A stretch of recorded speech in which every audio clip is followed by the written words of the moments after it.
Mga kababayan nating seniors, kung kayo ay 60 o 65 pataas at tumatanggap ng SSS o GSIS pension, pakinggan ninyo ako ng mabuti dahil meron akong napakahalagang balita na kailangan ninyong malaman ngayong hapon na ito. Maraming pensioner ang hindi pa alam na meron pa ang pagbabago sa January 20 payout schedule at mas marami pa ang hindi nakaalam na may additional financial assistance na umabot na sa 16,500 na pwede nilang makuha ngayong buwan. Alam ko na nakakapagod na pakinggan ang mga balitang puro salita lang at walang ketong impormasyon. Kaya nandito ako ngayon para magbigay sa inyo ng eksaktong detalye kung paano ninyo makukuha ang pera na ito at ano ang mga bagong patakaran na pwedeng makaapekto sa inyong monthly pension. Hindi ito isang simpleng update lang mga kapatid. Ito ay tungkol sa pera na pinaghirapan ninyo sa kinabukasan ng inyong pamilya at sa mga benepisyo na dapat ninyong matanggap simula ngayong taon. Kaya kung hindi pa kayo nakakakain ng hapunan, magsaing muna kayo. Umupo kayo ng maayos at bigyan ninyo ako ng isminuto ng inyong atensyon dahil ang impormasyon na ito ay maaaring magdulot ng malaking pagbabago sa inyong buhay ngayong 2026. Magsimula tayo sa pinakamahalagang tanong na tumatakbo sa isip ng karamihan sa atin ngayong linggo. Ano ba talaga ang nangyari sa January 20 payout schedule ng SSS at GSIS? Mga kaibigan, alam ko na sanay na tayo na tumatanggap ng ating pensyon tuwing kalagitnaan ng buwan. Pero ngayong January 2026, nagkaroon ng adjustment dahil sa pagsasa ng government banking system at sa mga bagong compliance requirements na ipinatupad ng Bangko Sentral ng Pilipinas. Ang dating schedule na nakasanayan natin ay medyo nag-shift ng ilang araw at maraming pensioners ang nagulat dahil hindi sila nakatanggap ng malinaw na abiso mula sa kanilang respective agencies. Para sa mga SSS pensioners, ang dating January 15 release ay na-adjust papunta sa January 20 para sa karamihan ng branches. Pero may mga ibang areas na tumanggap na ng kanilang pensyon as early as January 17 dahil sa advanced crediting system ng ilang bangko tulad ng Land Bank at DBP.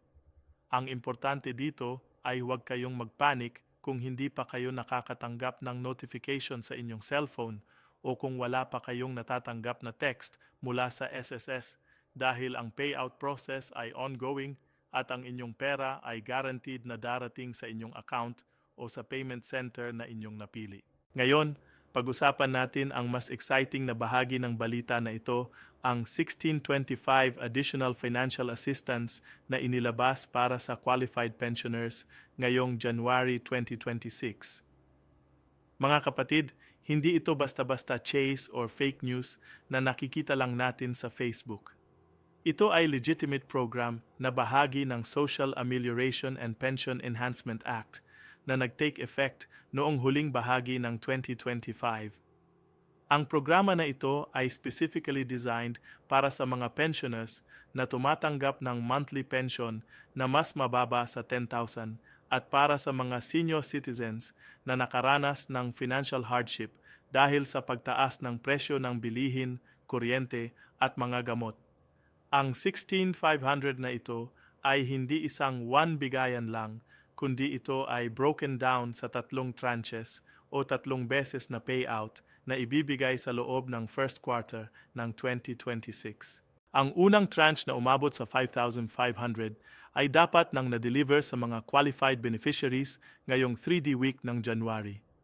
Ang pangalawang tranche na 5,500 ay darating sa February 28 at ang huling tranche na 5 ay ibibigay sa March 31. Ang breakdown na ito ay ginawa para siguruhing consistent ang daloy ng financial support at hindi masyadong mabigat ang impact sa government budget allocation para sa taong ito. Pero sino ba talaga ang qualified para sa assistance na ito?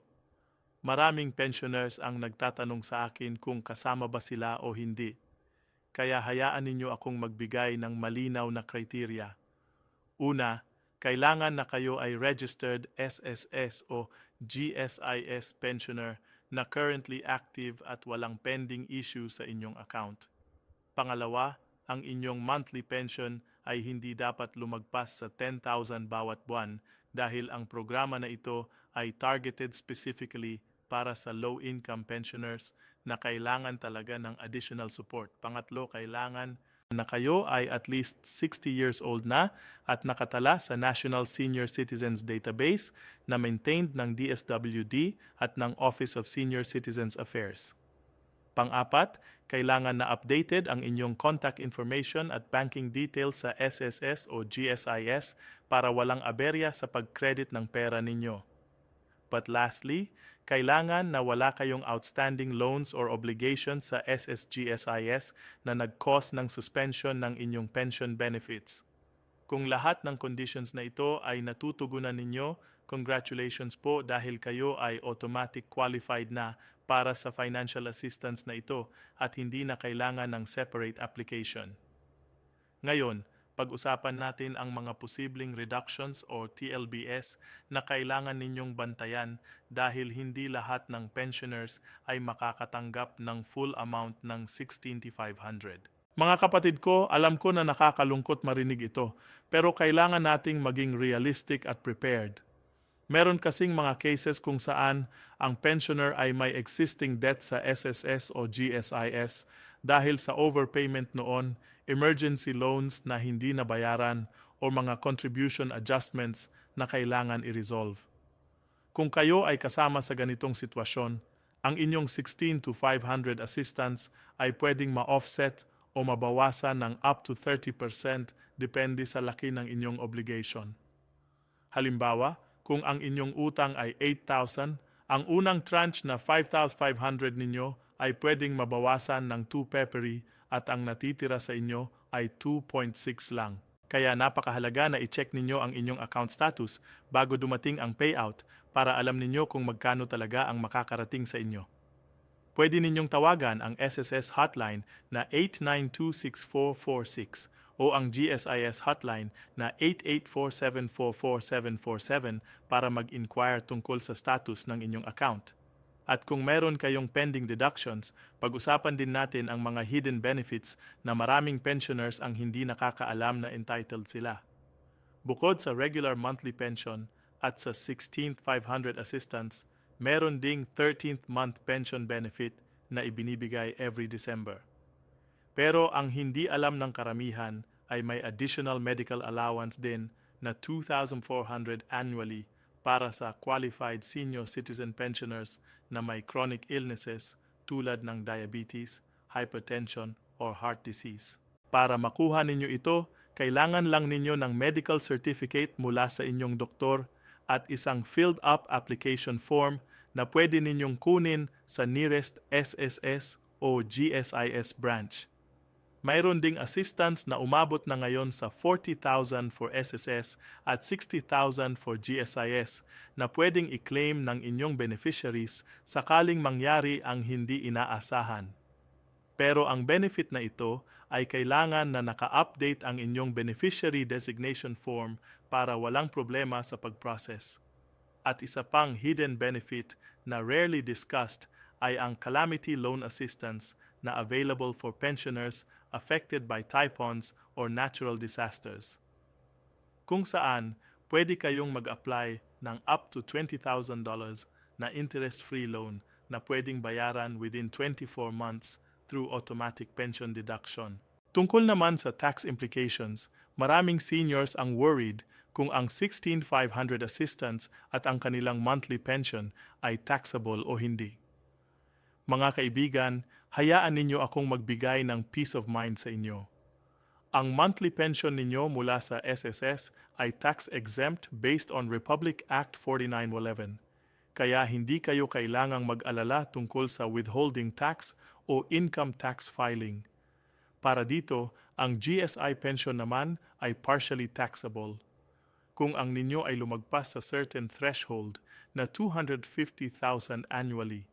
Pero dahil karamihan sa atin ay below nito, practically tax-free din ang ating pension. Ngayon, ang 16 to 500 financial assistance ay classified as social amelioration benefit. kaya ito ay completely tax-exempt under current laws at hindi kailangan i-declare sa inyong annual income tax return kung sakaling kayo ay nag-file pa ng ITR. Ang ibig sabihin, ang buong 16,500 na ito ay napupunta sa inyo ng walang walang kailangang ibayad na buwis sa gobyerno. Para sa mga strategies naman sa pag-maximize ng inyong retirement income ngayong 2026, meron akong ilang practical tips na pwede ninyong gawin. Una, kung kayo ay may kakayahan pang magtrabaho part-time o mag-engage sa small business, remember na ang inyong SSS o GSIS pension ay hindi titigil kahit na kayo ay kumikita pa ng additional income. Kaya ito ay isang magandang opportunity na dagdagan ang inyong monthly budget without sacrificing your pension benefits. Pangalawa, i-consolidate ninyo ang inyong banking accounts para sa inyong pension payout, medical allowances, at iba pang government benefits sa isang bangko lang para mas madali ninyong ma-monitor ang lahat ng inyong transactions at iwas sa maintaining balance requirements na nanghihingi ng multiple accounts. Pangatlo, mag-enroll sa SSS mobile app o GSISS para real-time ang inyong access sa account information at hindi na kailangan pumila ng mahabang oras sa branches just para mag-inquire o mag-request ng certificates. Pang-apat, consider joining the Senior Citizens Association sa inyong barangay dahil may collective benefit sila tulad ng discounted medicine sa partner drugstores, free health checkups during outreach programs at priority assistance kapag may mga claims or concerns kayo sa SSS or GSIS. Pag-usapan din natin ang practical tips kapag pupunta kayo sa SSGSIS offices para sa inyong concerns o para kumuha ng documents. Mga kapatid, alam ko na mahirap pumila ng matagal lalo na sa ating edad. Kaya narito ang mga tips ko para mas mabilis at mas komportable ang inyong experience. Una, pumunta kayo ng branches ng 7:30 a.m. onwards para makakayo sa pila at iwas sa mainit na tanghali. At kung possible ay pumili ng mga Wednesday or Thursday dahil ito ang usually less crowded days compared sa Monday at Friday. Pangalawa, dalhin ninyo lagi ang inyong original valid ID, SSS or GSI at photocopy ng lahat ng important documents ninyo para hindi kayo pabalik-balik. Pangatlo, gumamit ng Senior Citizen Lane or window dahil ito ay right ninyo under the Senior Citizens Act at hindi kayo dapat pinapila kasama ng regular members. Pangapa, kung meron kayong representative na mag-aasikaso para sa inyo like anak o apo, siguruhing kumpleto ang authorization letter with attached IDs para walang problema sa transaction. At lastly, kung hindi urgent ang inyong concern, consider using online services o tawagan muna ang hotline para malaman kung talagang kailangan ninyong pumunta personally o pwede nang ma-process online. Sa mga payment options ninyo ngayong 2026, may bagong development din na dapat ninyong malaman. Ang SSS at GSIS ay nag-expand na ng kanilang payment channels para mas convenient para sa atin. Bukod sa traditional bank crediting through Land Bank, DBP at iba pang partner banks, pwede na rin ngayong tumanggap ng pension through GCash at Maya Digital Wallets for pensioners na hindi may bank account or mas komportable sa mobile money option na ito ay particularly helpful para sa mga nasa rural areas na malayo sa bangko pero may access sa cellphone at internet rin kayong pumili ng payment through ML Williard, Cebuana Williard o Palawan Pawn Shop.